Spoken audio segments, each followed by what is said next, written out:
Lundi 9 avril 2018, mesdames et messieurs, bonsoir et bienvenue à cette édition sur la télévision Labari. Aujourd'hui, nous recevons sur ce plateau Alia Ariana Baré Menassara et vous l'avez donc compris, c'était à l'occasion du 19e anniversaire de la disparition tragique du feu président Ibrahim Baré Menassara le 9 avril 1999 et aujourd'hui nous recevons Alia sur ce plateau, c'est pour revenir sur cet événement. Et bonsoir Alia. Bonsoir. Et merci d'avoir accepté notre invitation. Et pour commencer, ça fait 19 ans aujourd'hui que votre papa a été assassiné et 19 ans après, et quelle est encore cette douleur que vous ressentez? 19 ans après, la douleur est toujours intacte. La douleur d'avoir perdu un père, mais bien plus qu'un père, un guide, un patriote. Et je sais que je ne suis pas la seule à le pleurer, dans la mesure où je reçois régulièrement des messages de Nigériens qui expriment également leur peine et leur douleur par rapport aux circonstances dramatiques dans lesquelles il nous a quittés il y a de cela 19 ans. Oui, 19 ans, toujours vous continuez à réclamer justice sur cette affaire. Et quelle est la démarche relativement à cette demande de la justice, l'assassinat de votre papa? Oui, alors cela fait 19 ans que nous nous battons continuellement pour que la lumière soit faite sur les circonstances de son assassinat. Il y a 3 ans, la Cour d'appel de la CEDEAO nous a donné raison, donc en condamnant l'État du Niger pour déni de justice et atteinte à la vie humaine. Donc, suite à ce verdict, l'État du Niger était contraint d'ouvrir une enquête indépendante, j'insiste bien indépendante, concernant justement cet assassinat. Donc, cela fait 3 ans et nous n'avons toujours rien eu. Suite à nos demandes, à nos réclamations, nos lettres, nous avons adressé une lettre au président de la République il y a de cela quelques semaines, qui est restée sans réponse. C'est pour cela, c'est dans cette situation justement d'indifférence de nos dirigeants que j'ai lancé il y a 3 mois une pétition en ligne de manière à interpeller donc non seulement la communauté internationale mais surtout mes compatriotes sur la situation d'injustice à tous les niveaux que nous vivons. L'injustice mais surtout l'indifférence. Parce qu'à l'heure d'aujourd'hui, je ne peux résumer notre douleur qu'à cela. C'est vraiment, nous sommes confrontés à l'indifférence la plus totale des gouvernements qui se sont succédés. Oui, c'est là vous. Donc, pourquoi ce manque d'intérêt ou ce manque de réaction de la part du gouvernement par rapport à ces dossiers? Je vous pose la question. Nous le demandons. Donc, je me dis, y a-t-il des choses à cacher? Y a-t-il des choses dérangeantes qui puissent justifier justement ce silence, malgré tous les différents présidents qui se sont relayés au cours de ces 19 dernières années? Donc, sachant qu'il y a des personnes qui sont impliquées dans son assassinat, qui étaient clairement identifiées, certains sont morts, d'autres sont toujours en activité. Certains ont des fonctions officielles, je ne citerai pas les noms, mais je pense qu'on les reconnaîtra très aisément. Et je ne comprends pas. Quel exemple de démocratie, quel exemple peut-on donner à notre jeunesse quand on s'appuie sur ce type d'acte ignominieux et continuer et en disant que l'impunité règne, mais silence, on continue. Donc, vous disiez tout à l'heure que vous avez adressé une correspondance au président de la République et sans suite, et vous allez continuer à adresser la correspondance aux autorités pour que vraiment le dossier avance? Oui. Je continue, toute la famille Baré continuera le combat, parce que c'est un combat juste. Ce n'est pas seulement un père que je défends ou que j'essaye de réhabiliter, c'est un patriote, un panafricain. Donc c'est l'histoire du Niger avant tout que je cherche à mettre en lumière, l'histoire de l'Afrique, dans la mesure où il s'est battu pour ses idéaux. Il a tenté d'accomplir de grandes choses, il était sur le point d'y arriver, il avait entrepris de grands projets et vraiment la précipitation dans laquelle les auteurs se sont adonnés à cet assassinat d'une manière vraiment atroce et innommable, montre bien l'urgence qu'ils avaient de le mettre entre guillemets hors circuit avant qu'il ne puisse récolter les fruits de son travail, parce qu'il allait récolter les fruits de son travail. Si nous remettons en lumière les éléments, tout était mis en œuvre pour que le succès arrive enfin. pour que le Niger puisse entrer dans une ère de prospérité. Et il a été fauché juste à l'entrée de cette ère-là.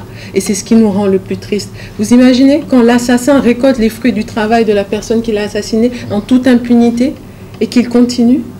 Imaginez notre douleur. Oui, donc cette affaire, après vous avez saisi les juridictions ici au plan national et jusqu'à saisir donc des juridictions au niveau de la CEDEAO. Et quelle est la suite donc au niveau international de cette affaire? Vous avez saisi la CEDEAO? La CEDEAO, nous l'avons saisie, ils nous ont donné raison. Ils ont statué. Donc nous avons gagné. Maintenant, il se trouve que justement, lorsqu'il y a un verdict qui est prononcé ainsi, l'État, normalement, a l'obligation de procéder donc, à l'exécution de ce verdict. Nous n'avons pas encore entamé les procédures pour faire recours à la CEDEAO de manière à ce qu'il oblige l'État nigérien à procéder à l'exécution du verdict, mais ça ne saurait tarder. Nous avons voulu œuvrer dans l'esprit de mon père, qui était un homme de paix, je le répète. Mon père n'a pas de sang sur les mains. Et qu'en est-il donc des indemnités relativement à cette affaire? Les indemnités ont été versées il y a de cela quelques semaines, donc 3 ans après. Mais je tiens à souligner, beaucoup de gens se sont appuyés lors du verdict, se sont appuyés sur ces éléments-là, sur l'argent. Il n'a jamais, j'insiste, jamais été question d'argent. Si vous saviez tous les frais juridiques que nous avons engendrés en 19 ans de procédure pour arriver à ce verdict, d'autant plus qu'aujourd'hui encore nous continuons, ça n'a jamais été le but. Nous voulons la justice avant tout et surtout. Je serais prête à donner tout ce que je possède et à travailler parce qu'il est déterminé à ce que la lumière soit faite sur cette affaire. Tout à fait. Donc les gens ont tendance à vouloir détourner le sujet, s'appuyer sur l'argent. Mais ce n'est qu'une façade, c'est l'arbre qui cache la forêt. Et croyez-moi, cette forêt, il y a de quoi chercher et trouver. Et ce matin, vous étiez à Doumega pour recueillir sur la tombe de votre papa. Et après, qu'est-ce qui a été fait ce jour là-bas à Doumega? Nous avons souhaité nous recueillir dans l'intimité. Donc mes oncles, mes tantes, ainsi que mon frère et moi-même. Dans la mesure où, au fur et à mesure que les années sont passées, nous aspirons vraiment à la paix, à la quiétude, de manière à ce que justement son âme repose en paix et que nous puissions communier avec lui. Donc le combat continue sur tous les plans, mais ce moment-là, c'est ce matin du 9 avril où nous recueillons sur sa tombe, nous préférons désormais le garder pour nous et pouvoir prier pour le repos de son âme. Revenons sur votre pétition que vous avez lancée il y a 3 mois de cela. Et après 3 mois, qu'est-ce qu'il faut retenir de cette pétition? Qu'est-ce que vous avez appris? Énormément. J'ai appris que le peuple nigérien ne l'avait pas oublié. Et plus encore que le peuple nigérien, la communauté internationale, les Africains se souviennent de l'homme 19 ans après. Des personnes m'écrivent très émues en me disant combien il les avait touchés. Son panafricanisme n'est pas oublié. La jeunesse nigérienne aspire à la justice également, ceux qui l'ont connu tout petit. J'ai eu de nombreux témoignages, mais tellement émouvants et je tiens vraiment à remercier chaque personne qui a témoigné sa sympathie, chaque personne qui a signé. Et il n'est pas trop tard, dans la mesure où chaque voix compte. Donc la pétition est encore en ligne et nous espérons recueillir le plus de signatures possible, dans la mesure où nous essayons tous les moyens pacifiques, j'insiste, pacifiques et apolitiques, pour interpeller le gouvernement, qu'ils comprennent, qu'ils nous entendent. Parce qu'aujourd'hui, le temps est compté, des preuves, des témoins disparaissent. Chaque jour qui passe, c'est un peu de vérité qui disparaît. Oui, donc revenons toujours sur le manque de réaction du gouvernement. Concrètement, quels sont vos mots à l'endroit des autorités actuelles par rapport à ce manque de réaction relativement à ce dossier? Quels sont vos mots, quels sont vos souvenirs, quels sont vos messages, j'allais dire? J'ai un mot avant tout. Pourquoi? Pourquoi ce silence? Que cache ce silence? Et quand? La question n'est pas comment ou quoi, mais quand. Sachez que le peuple nigérien ne laissera pas faire. L'histoire du Niger ne laissera pas faire. Ce n'est qu'une question de temps. La question c'est veulent-ils être du côté de l'histoire ou contre l'histoire? 19 ans, vous attendez la suite de cette affaire et vous allez encore continuer à attendre? Je n'attendrai pas, j'agirai. Nous continuerons à agir tant que je serai debout, et mes enfants prendront la relève. Comme je vous dis, l'histoire, il n'y a pas de délai de péremption, entre guillemets, pour la vérité. Donc nous continuerons jour et nuit, nous lutterons jusqu'à ce que notre vérité soit entendue. Oui, cette lutte, c'est la lutte d'Alia Rayana Baré ou bien c'est la lutte de toute la famille? C'est la lutte de la famille, c'est la lutte aussi des Nigériens. Sans aucun doute, les gens veulent savoir. Il est temps que certaines personnes qui sont tapies dans l'ombre ou qui sont à la lumière aujourd'hui, mais qui portent des masques, il est temps de les démasquer. Il est temps. Et cela réserve des surprises, je vous le garantis. Oui, donc Alia, peut-être pour finir avec vous, et quel est votre message à l'endroit de toute la population nigérienne et africaine en général? La lutte n'est pas terminée. S'il vous plaît, continuez à vous mobiliser. Continuez à faire entendre votre voix, car au final, c'est votre voix qui compte le plus. Mon père était un patriote. Il aimait son peuple, il aimait l'Afrique plus que tout. Qu'il ne soit pas mort en vain, ne l'oubliez pas. Faites que sa mort ne soit pas vaine et qu'on puisse se rappeler de lui tel qu'il était. Que l'âme du feu général Ibrahim Baré repose en paix. Alia Rayana, je rappelle que vous êtes la fille du défunt président Ibrahim Ménessara Baré et vous êtes là sur ce plateau aujourd'hui à l'occasion du 19e anniversaire de sa disparition tragique. Et merci d'avoir répondu à notre invitation et restez avec nous pour suivre la suite de cette édition. Dans moins de 2 semaines, 2 décisions de juges de référé n'ont pas été respectées par les autorités. La première, c'était le 28 mars dans l'affaire du groupe Labari État du Niger et la seconde, c'est celle du cadre de concertation et d'action de la société civile de Maradi et les autorités régionales. La précision dans cet élément. Encore une décision de justice a été mise dans le tiroir par les autorités. Ça se passait à Maradi où un juge de référé a ordonné l'autorisation de la manifestation pacifique suivie du meeting du cadre d'action et de concertation des organisations de la société civile le dimanche dernier, mais les autorités régionales ont refusé d'obtempérer. La justice a donné raison parce que à maintenant j'ai même l'ordonnance de référé dans ma main numéro 012 par I bar Maradi 7/4/2018. Le matin, on était parti le lieu de rassemblement. Les forces de l'ordre ont occupé le lieu de rassemblement. Et donc après, je peux expliquer et les organisateurs donc de se replier. Ils ont invité quelques camarades qui sont disponibles pour une déclaration de principe. Ce qui était fait, ils ont fait une déclaration. Ils ont même demandé le départ du gouverneur de Maradi pour son comportement démocratique. Le refus d'appliquer une décision de juge est un acte condamné par le Code de procédure pénale. La force d'une décision de justice, c'est d'abord son exécution. Si on ne peut pas exécuter une décision rendue par la justice, alors je ne vois pas pourquoi les juridictions ou les tribunaux et les cours vont continuer à exercer. Ça n'a aucune importance, ça n'a aucun sens.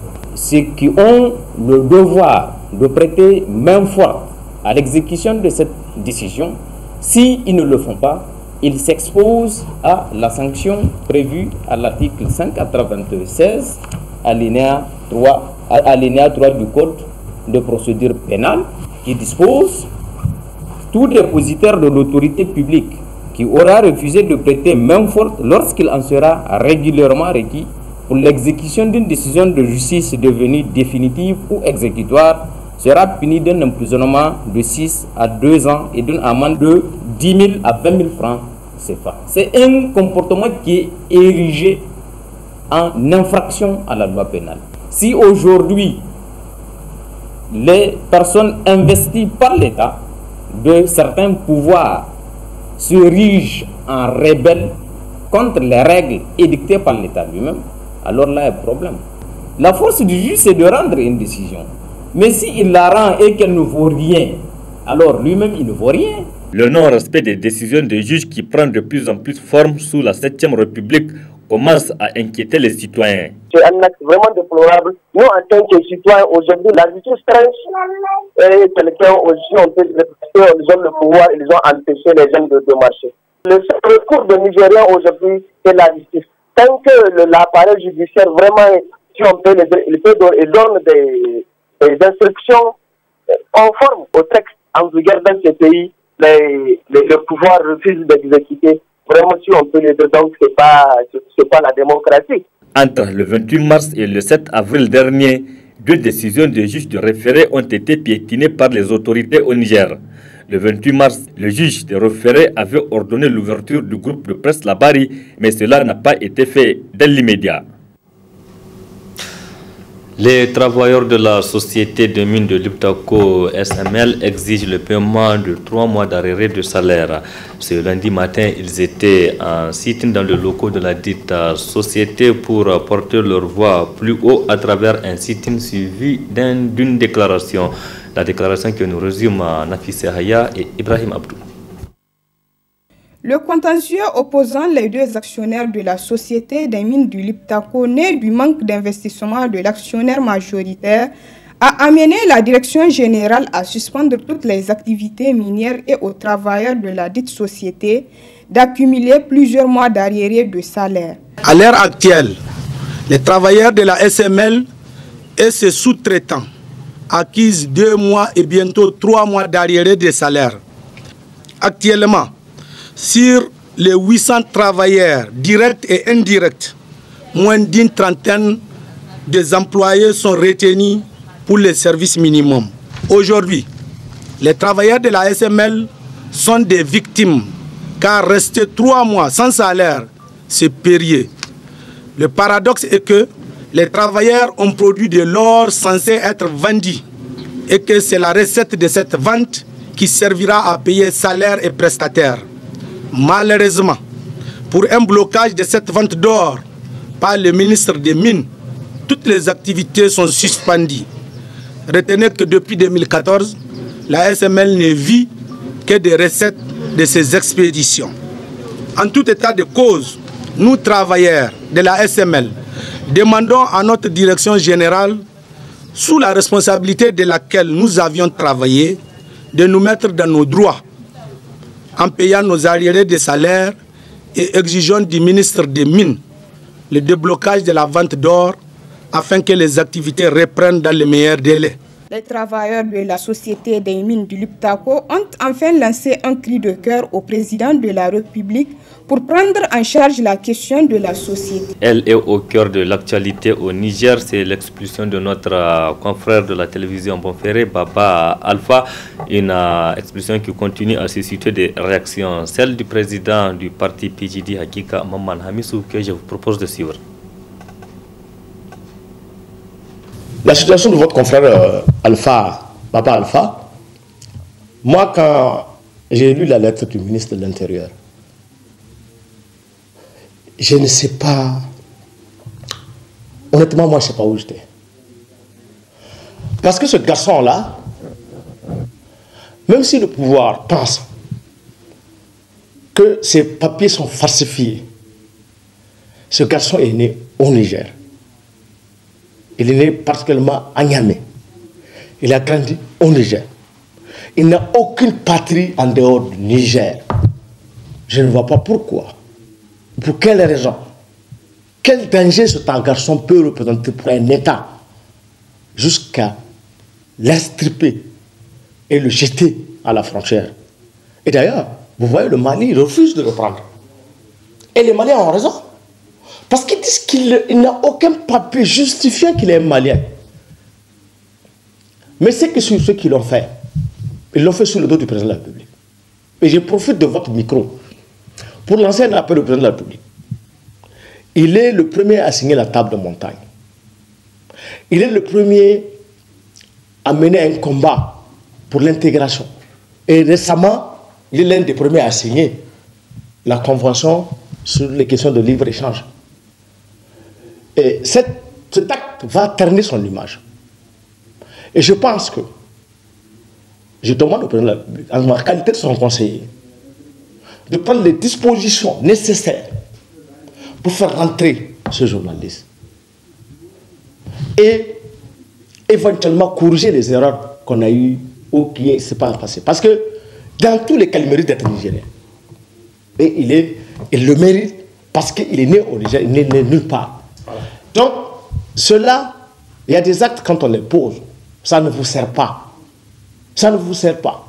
Et dans tous les cas, le ministre qui a posé l'acte, il s'assumera devant l'histoire.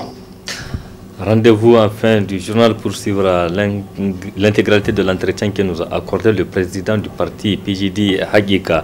Cette sortie a suscité aussi la réaction du parti donc MPR Jamhouria de Albade Abouba par la voix du docteur Zurkaleni. On l'écoute.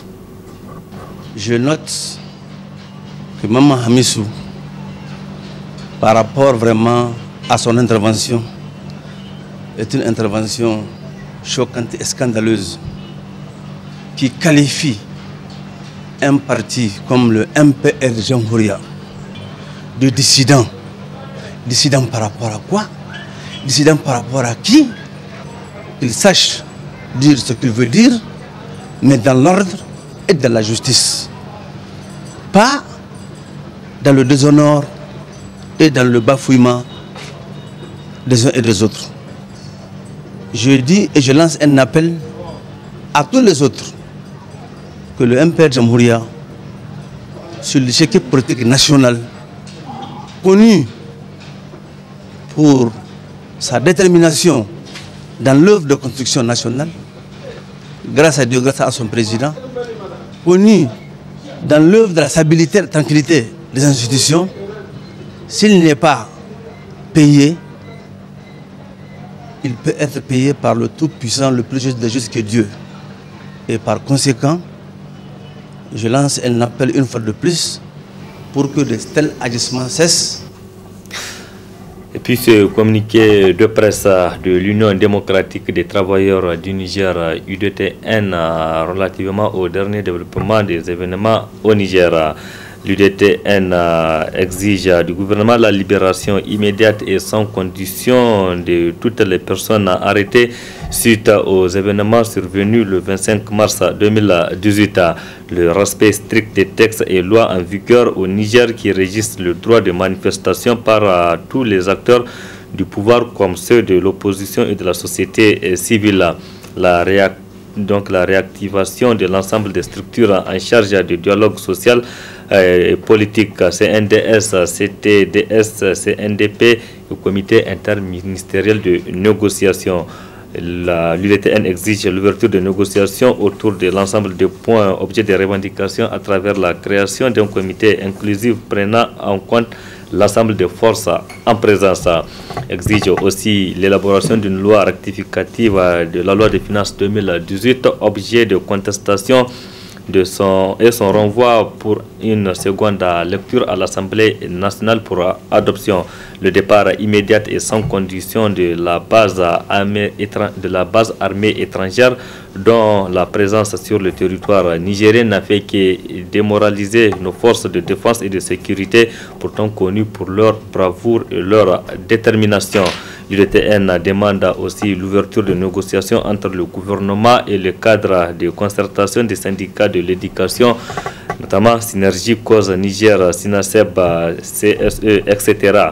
D'une part, et le paiement intégral de tous les arriérés des salaires pour le contractuel de santé et de l'autre. L'UDTN félicite par ailleurs et encourage les forces de défense et de sécurité qui ne ménagent ni leur temps ni leur effort pour la défense de l'intégrité du territoire national suite aux attaques perpétrées par des djihadistes et la nébuleuse secte Boko Haram.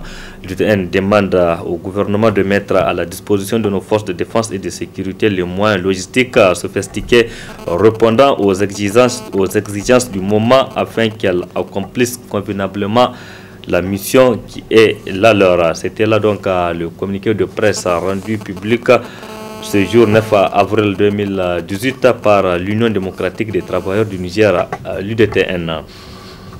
Sur le plan de l'éducation, notons cette réaction du comité directeur de l'Union des étudiants nigériens USN relativement à l'interpellation le week-end dernier à l'Assemblée nationale du ministre des Enseignements supérieurs pour s'expliquer relativement à la situation qui prévaut actuellement à l'université Abou Moumouni de Niamey. Réaction dans ce reportage signé Oumou Samna et Abokar Soleil. La situation de l'école nigérienne en général, qui va de mal en pire, est au cœur des préoccupations des députés nationaux, qui ont interpellé le ministre de l'Enseignement supérieur pour s'expliquer. Des explications appréciées par l'USN. Nous avons vu qu'il y a beaucoup d'honorables députés qui ne sont pas, en tout cas, imbus de la situation réelle, en tout cas, qui mine l'université Abdou Fodé Niamey. Le bon sens aurait voulu que, en tout cas, il y ait une présentation succincte de la situation pour permettre, en tout cas, à ce qu'il y ait un positionnement objectif vis-à-vis de la situation en tant que telle. Les réactions des ministres aussi ont été en tout cas en grande majorité franches parce que il y a une certaine franchise qui a été observée si le ministre de l'Enseignement supérieur sort officiellement pour dire, en tout cas de manière directe, qu'il y a des engagements vis-à-vis de l'USN qui n'ont pas été honorés. Je crois que c'est une très bonne chose. Mais encore, en tout cas, par rapport à d'autres points pour lesquels, en tout cas, aujourd'hui, l'accalmie tarde à revenir à l'université, notamment la question des exclus, la question de l'arrêté directeur, où ici aussi le courage politique a manqué parce que certains députés ont eu à les relever face à l'intérêt général qui est ici, selon notre compréhension des choses, le retour à l'accalmie. Une accalmie qui peut être durable au niveau de l'université, c'est qu'il faut que l'intérêt général soit mis au-dessus de toute considération. Pour l'Union des scolaires nigériens, les députés doivent contribuer à la réhabilitation des étudiants exclus.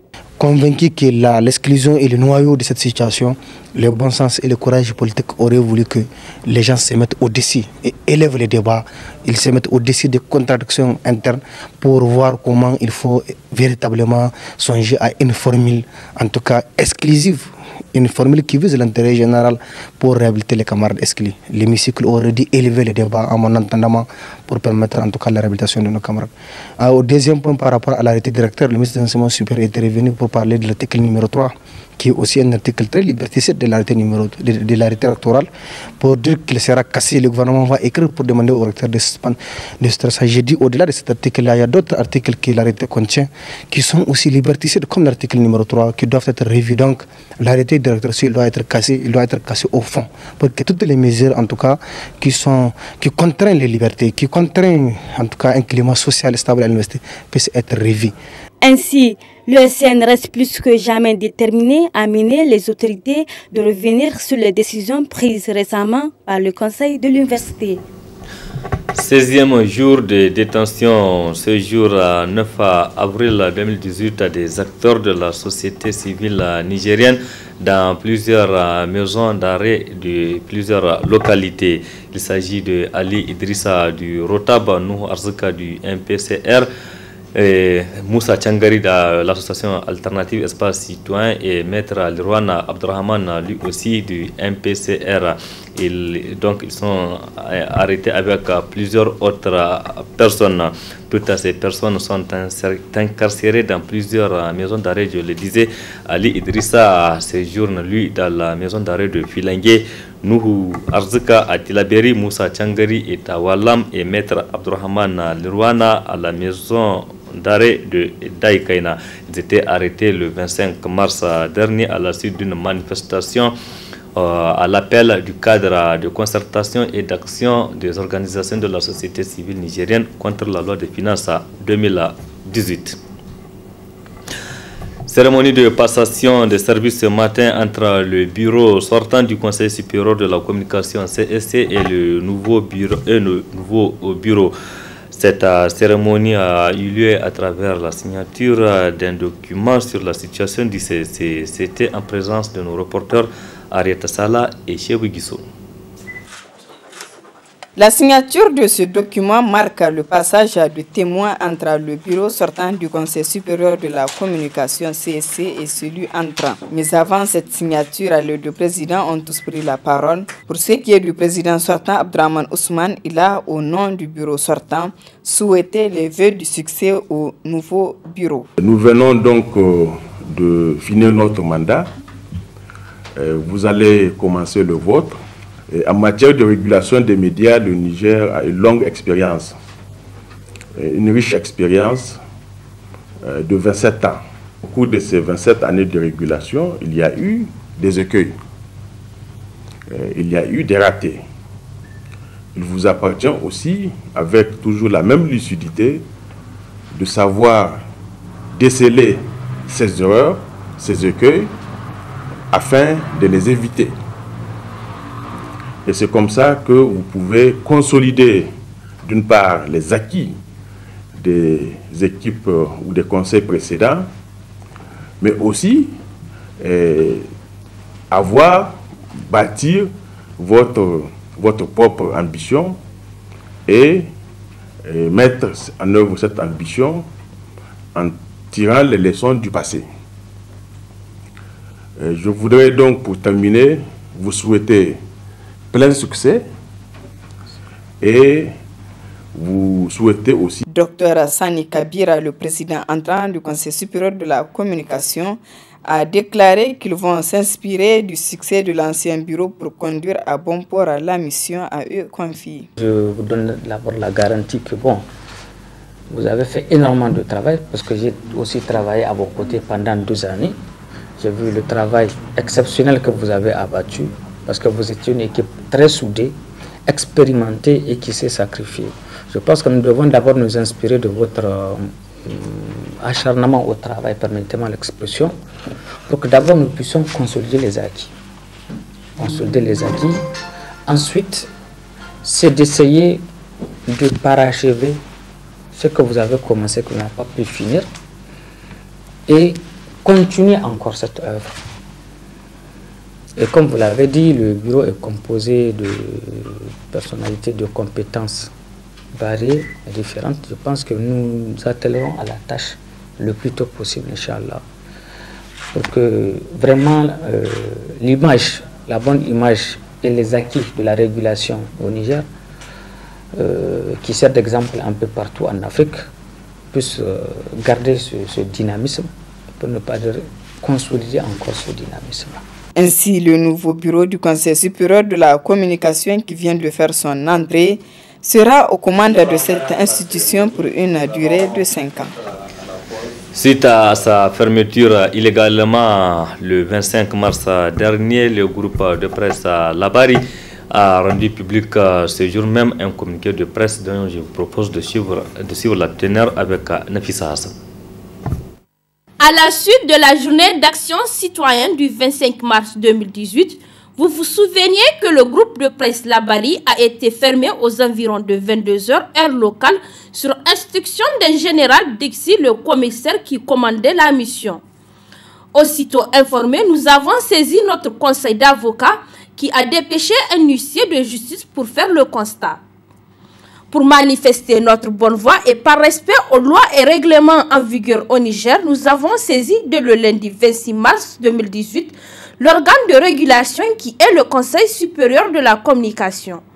Organe régulateur des médias, seule institution constitutionnelle habilitée à fermer un organe de presse et instruit notre conseil d'avocats à faire un référé d'heure en heure auprès du tribunal de grande instance hors classe de Niamey. Malgré la lettre adressée par le Conseil supérieur de communication le mercredi 28 mars 2018 au ministre d'État de l'Intérieur, le verdict du juge de référé et la notification du verdict à l'avocat de l'État du Niger, grande fut notre surprise d'entendre par la voix du chef de mission de la garde nationale du Niger dépêché sur les lieux qu'il n'a pas d'ordre à recevoir de la justice et par conséquent nous ne pouvons accéder à nos locaux que sur instruction de son chef hiérarchique. Devant le refus manifeste d'obtempérer à une décision de justice dans un État démocratique, le groupe de presse Labari a dû attendre 48 heures pour voir le retrait de la garde nationale et l'ouverture de ses locaux sous l'œil vigilant de l'huissier mandaté pour la circonstance par notre conseil. Le groupe de presse Labari salue et remercie la mobilisation prompte et permanente des médias nationaux et internationaux tout au long de ces 5 jours de fermeture illégale et dommageable. Le groupe de presse Labari remercie par la même occasion les organisations socio-professionnelles des médias, le barreau, le SAMAN, les huissiers de justice, les organisations de la société civile, les syndicats, les auditeurs et téléspectateurs et l'ensemble des citoyens qui se sont mobilisés pour soutenir Labari dans cette épreuve à lui imposer par des personnes pourtant censées respecter la loi. informe l'opinion nationale et internationale que malgré les persécutions de tout ordre, la fermeture incognito est illégale. Les menaces préméditées, dont celui du SUEM Hassoumi Massaoudou, alors ministre de l'Intérieur, les violences à l'égard de nos équipes de reportage avec souvent destruction du matériel, le refus au marché publicitaire et d'annonce de l'État et de ses démembrements, et enfin, malgré l'arrestation et l'incarcération à Filangué du directeur général du groupe de presse Labari, la radio et télévision Labari continuera, Inch'Allah, à faire son travail d'information, de formation et de santé. Et puis, les travailleurs nigériens de la CNPC menacent d'aller en grève de 2 jours à compter du jeudi prochain. Le motif de ce débrayage avec le secrétaire général du syndicat des travailleurs du pétrole. J'ai un préavis de grève de 48 heures. C'est vraiment suite à... On a eu à attendre vraiment très longtemps depuis la création de notre syndicat parce que ça fait pratiquement 1 an maintenant que notre syndicat est créé. Et on a voulu vraiment privilégier le dialogue avec l'administration de la CNPC, mais malheureusement, pendant toute cette année, ils n'ont pas voulu vraiment nous écouter. On a eu à leur adresser 2 lettres sans réponse. Et c'est pour cela que nous avons décidé de déposer ce préavis. Le préavis est axé sur juste 3 points. D'abord, la réintégration de nos 15 délégués qui ont été injustement licenciés pour faire du sitting. Et vous vous souviendrez que même le ministre de l'Emploi de cette époque avait précisé que le sitting était bel et bien légal. Deuxième point, c'est nous demandons une nouvelle grille salariale parce qu'actuellement, la CNPC qu'on a, ce n'est pas une grille. Il n'y a vraiment pas de catégorie à rien, donc nous exigeons une nouvelle grille. Ils avaient promis ça depuis, mais ils n'ont pas tenu promesse. Nous revenons sur ce même point. Et aussi le paiement du 13e mois de salaire. Ils ont fait ça une seule fois et ils ont arrêté. Donc on demande cela. Pour le 3e point, c'est la reconsidération des affectations des membres du Ben Satrap qui ont été affectés automatiquement après la création du syndicat pour qu'on n'ait pas vraiment quelqu'un ici à Niamey où se situe notre siège pour qu'on ne puisse pas avoir quelqu'un qui va faire notre travail. Donc c'est pour cela que nous exigeons à ce que les camarades du Ben Satrap qui ont été affectés soient vraiment que cette affectation soit reconsidérée. Pour le moment, nous lançons ce préavis de 48 heures qui commence jeudi, donc il va faire jeudi et vendredi. C'est vraiment le début, on peut dire, la reprise de la lutte. Si toutefois, après ces 48 heures-là, il n'y a pas encore eu de solution, on va continuer jusqu'à satisfaction, Inch'Allah. Nous en venons à présent à la partie magazine de ce journal consacré à l'entretien que nous a accordé le président du parti PJD, Hakika Maman Hamissou, relativement à la composition de la Commission électorale nationale indépendante CENI. Très bonne réception. Dès le départ, quand le processus de révision de l'ancien code électoral a été engagé, nous, notre parti, sa position a été très claire. Il s'agit tout simplement de retoucher ce code électoral dans son volet délai. Parce qu'il y a un problème de délai, non seulement pour les dépôts, mais pour la Cour constitutionnelle, pour pouvoir statuer. Le délai est tellement très court. Et que c'est une recommandation qui a été faite par l'ancien CENI. Et les gens ont profité de ça pour faire rentrer certaines réformes. Et nous, dès que ces réformes-là étaient au stade embryonnaire, nous voyons déjà les choses venir. Et quand les gens ont parlé d'une CENI permanente, nous étions de ceux qui n'étaient pas d'accord. Nous avons voulu tout simplement qu'il y ait un comité qu'on toilette le code électoral, qu'il y ait un comité mis en place pour préparer le fichier biométrique. Et comme d'habitude, on essaie, à l'approche des élections, mettre la CENI. Parce qu'aujourd'hui, le problème qu'il y a, non seulement la composition actuelle de la CENI cause problème, Ça cause problème parce que ça a perdu complètement son caractère indépendant. Vous savez, la CENI est une structure importante pour notre pays et surtout pour l'Afrique. Parce que ailleurs, là où la démocratie a beaucoup avancé, c'est les ministères, certes, qui organisent, mais là-bas, il n'y a pas de fraude. Donc aujourd'hui, ils ont fait une CENI permanente composée de 13 membres. On dit 3 pour la majorité, 3 pour l'opposition, l'administration, les représentants des femmes, la société civile, etc. C'est ce qui fait les 13. Sur les 13, 6 appartiennent aux partis politiques. 3 pour la majorité, 3 pour l'opposition. Tout le monde sait que les élections, c'est d'abord individuel. Ça engage d'abord individuellement les partis. Ça n'engage pas une majorité et une opposition. Parce que qu'est-ce qui va se passer? Ici, c'est des gens qui vont être à la CENI, qui vont parler au nom de la majorité, alors qu'ils ont été désignés par leur parti politique. Maintenant, plus grave, lorsque, par exemple, la désignation devait être faite, parce qu'il y a un problème. Nous, notre parti qui est le PJD, nous ne sommes pas membres de la MRN. Nous sommes un parti qui soutient exclusivement le président de la République. Nous, notre contrat, il est lié au président de la République. C'est lui seul que nous soutenons dans ses actions. Donc, la MRN ne nous regarde pas. Mais qu'est-ce qu'ils ont fait? Ils se sont retrouvés et ils se sont partagés les 3 postes. On prend un poste, on donne au PNDS. On prend un poste, on donne au MNSD. On prend un deuxième poste, on donne à un dissident. Le dissident de MNSD, comment s'appelle son parti là? Oui, Jamoria. Le dissident de MNSD, on prend lui longtemps. Donc, sur quelle base? Sur la base que le PNS a plus de députés, suivi de MNSD et de ce dissident? Non. Les élections, c'est quand on va aux élections, le compteur il est à 0. Le MNSD était le plus grand parti avant.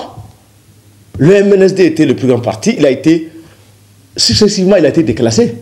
D'abord, c'était le MNSD, suivi du CDS Rahama. Le PNDS était 3e avant.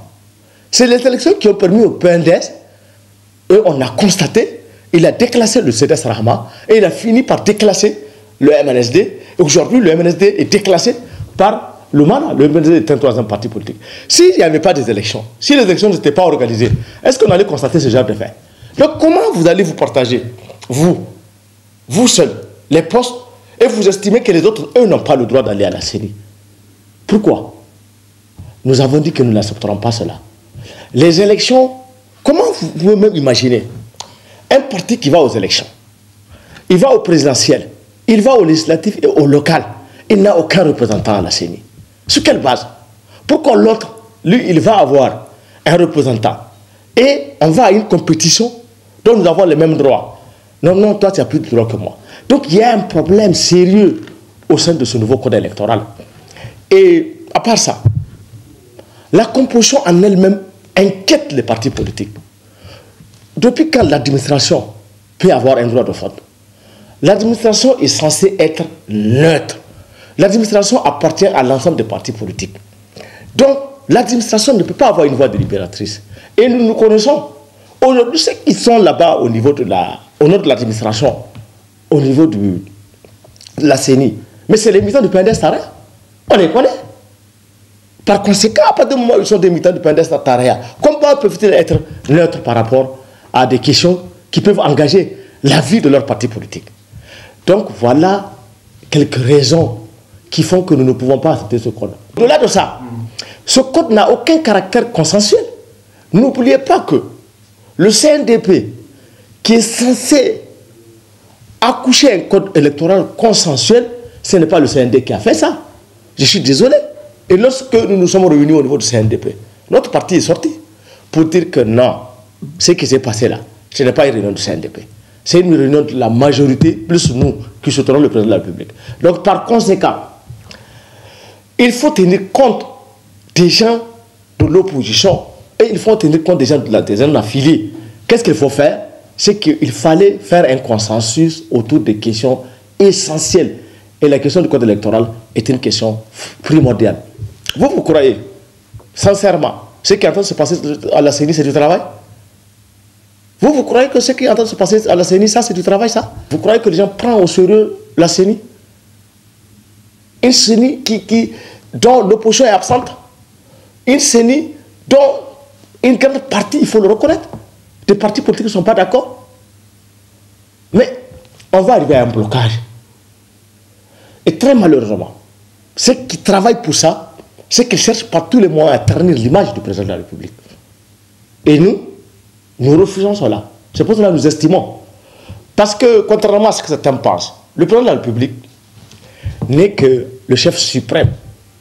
Aujourd'hui, si la classe politique se retrouve, dégage un consensus autour du code électoral et par la suite au cours de la CENI, le président ne trouvera aucun inconvénient à cela pour entériner cette décision-là. Mais au stade actuel des données, ceux qui sont en train de manœuvrer sont là, nous les connaissons, c'est nos adversaires politiques. Et nous n'allons pas nous laisser faire parce que nous avons l'impression que certains font une mauvaise lecture de notre soutien au président de la République. Lorsque vous gérez ensemble, vous gérez l'action gouvernementale ensemble, mais la question électorale, chacun de son côté, c'est cette lecture que les uns et les autres doivent faire. Nous sommes convaincus que la situation actuelle de notre pays nécessite un consensus primordial. Et le consensus, ce n'est rien d'autre que le président de la République prend ses responsabilités. En amenant les différents acteurs sur la table de négociation. Parce qu'il est le père de la nation. Aujourd'hui, l'objectif du président de la République, c'est quoi? C'est d'avoir, de passer le témoin de manière démocratique à quelqu'un qui a été élu démocratiquement.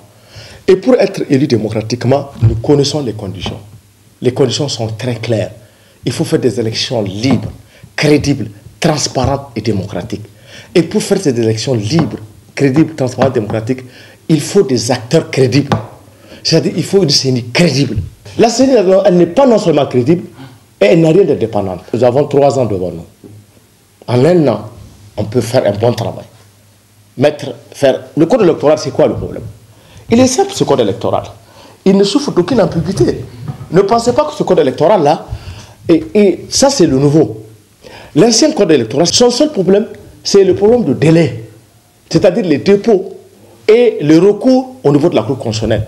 On n'a pas à toucher la composition de la CENI. Elle doit rester telle qu'elle est. Telle que la Constitution, tant que le code électoral de 2011 l'a prévu. Parce que le code électoral de 2011, c'est quoi le problème? Il prévoit la présence de tous les partis politiques aux élections. Maintenant, les gens pensent qu'il y a un problème de charge. Mais le problème, il est simple à régler. Ce que l'État doit faire, c'est de mettre un comité qui doit tout simplement regarder faire le fichier biométrique. Attendre quand les élections vont s'approcher, mettre la CENI. Et tout le monde est présent, tous les partis. Maintenant, une fois que les candidatures sont ouvertes, les dépôts ont été constatés, les partis qui ne sont pas candidats, qui n'ont à aucune élection, qu'elle soit locale ou législative ou présidentielle, elles doivent être balayées et on les remercie. Maintenant, on laisse les délégués de ceux qui sont candidats. À ce moment-là, la conscience de tout le monde est tranquille. Mais tant que moi, je n'ai pas de délégué. Parce que nous sommes des hommes politiques. On n'est pas des guerriers politiques. Hein. Nous ne sommes pas là à la solde de quelqu'un. Nous sommes là, nous avons créé notre parti politique, c'est pour accéder au pouvoir. Nous n'avons pas créé notre parti pour faire plaisir à un parti politique, ou bien pour nous accrocher à un parti politique. Non, ce n'est pas notre cas, nous. Donc, à partir du moment où nous avons des ambitions politiques pour notre pays, à partir du moment où nous estimons que ce code électoral n'a aucun caractère démocratique, nous allons le combattre. Parce que ce code électoral, il ne prend pas en aspiration les préoccupations du peuple nigérien. Les préoccupations du peuple nigérien, c'est quoi? Organiser des élections et que le peuple choisit lui-même ses propres dirigeants. Mais apparemment, à l'allure où vont les choses, on veut choisir les dirigeants à la place du peuple, à travers quelques bouts de papier et quelques écritures. Ça ne marchera pas. D'abord, je vais vous rappeler j'ai été acteur de la société civile. Et pas des moindres. Ces acteurs-là, je les connais tous. Ils étaient dans leur droit de faire des manifestations, de contester la loi de finances. Nous, notre parti a été très clair par rapport à la loi de finances. Certains aspects de la loi de finances, nous les condamnons, nous ne les acceptons pas. Mais attention, notre parti n'est pas naïf. Ça ne veut pas dire que la contestation actuelle qui est en train de se passer, ce n'est pas un guise sur roche. Nous savons très bien que certains acteurs sont honnêtes. Par contre, il y en a qui tentent, à travers cette loi de finances, de pouvoir infiltrer ces acteurs-là pour faire des revendications d'ordre purement politique. Je n'ai pas à citer. Mais ils sont, aujourd'hui, ces partis politiques marchent avec les organisations de la société civile. Nous avons été des acteurs de la société civile. Nous n'avons jamais marché avec les hommes politiques. La seule condition qui m'a amené, moi, à accepter de marcher avec les hommes politiques, c'est quand le processus démocratique a été rompu par Tanja Mamadou. Et ça aussi après un arrêt de la Cour constitutionnelle. Quand la Cour a constaté qu'il dit qu'il n'a aucun droit de faire un référendum. Mais ceci ne veut pas dire que la contestation, elle n'est pas fondée. Non, elle est légitime.